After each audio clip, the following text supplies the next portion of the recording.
Dubaï accueille depuis longtemps des expatriés du monde entier. Mais depuis quelques années, de plus en plus de résidents choisissent de s'y installer à long terme.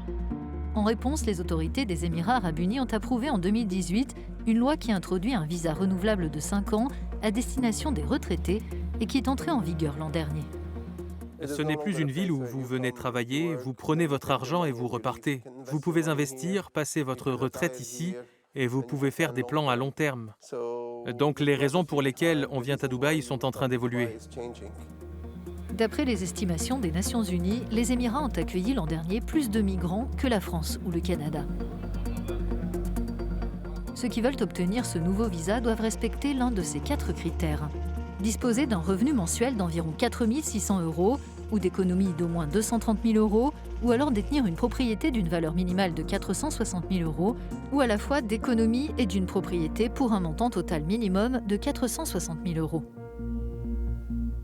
Destiné au départ aux personnes qui résident déjà sur place, ce régime de visa sera étendu aux personnes originaires du monde entier qui veulent passer leur retraite ici et profiter du soleil tout au long de l'année et des nombreuses activités que la ville propose.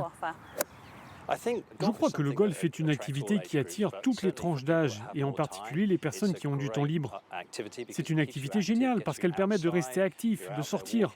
On est en extérieur, on se promène sur les greens. C'est vraiment un mode de vie sain. Et on peut rencontrer des gens du monde entier dans une ambiance détendue. Grâce à ce visa de retraite, les autorités font la promotion du mode de vie local et encouragent le développement économique du pays en tant que centre dédié aux entreprises et à l'investissement. Arsha Variani, âgée de la cinquantaine, est installée à Dubaï depuis 8 ans. Elle y a créé son entreprise. L'existence de ce visa de retraite est un soulagement pour moi parce que je n'ai pas à envisager de déménager à court terme. D'ici 1 an ou 2, je vais effectivement pouvoir rester plus longtemps, me consacrer à 100% à mon entreprise et continuer à faire ce qui me passionne ici à Dubaï. Et quand on prend de l'âge, l'accès à des soins de qualité est encore plus essentiel. Du fait de cette évolution démographique actuelle, nous accueillons des personnes plus âgées avec le visa qui concerne également les retraités. Il est essentiel pour nous de nous assurer que nos services correspondent à ces besoins. Donc nous travaillons à améliorer nos services et à proposer une gamme plus large de soins qui soit adaptée à cette tranche d'âge. Les Émirats ne prélèvent pas d'impôts sur le revenu auprès des particuliers, ce qui les rend attractifs pour les retraités étrangers, mais les dispositions qui s'appliquent aux pensions ne sont pas les mêmes selon les pays.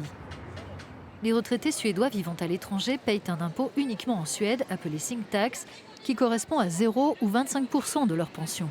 Le Royaume-Uni et les Émirats ont conclu un accord qui ne prévoit aucun paiement d'impôts aux Émirats. Un accord similaire existe avec l'Espagne, les impôts ne sont payés qu'en Espagne s'ils sont dus dans ce pays. Autre question pour ceux qui veulent s'installer sur place, le choix de leur lieu de vie, qu'ils soient propriétaires ou locataires. Nous ne voulons pas que Dubaï soit une ville où les gens viennent pour 1 an, gagnent un peu d'argent et rentrent dans leur pays. Je crois qu'en tant que vendeur ou propriétaire, nous aurons toujours plus de clientèle. Le marché de la propriété va encore se renforcer et rester très actif. Donc pour moi, ce visa est clairement une bonne chose. Dubaï étend ainsi son régime de visa pour les 200 nationalités différentes que l'Émirat accueille.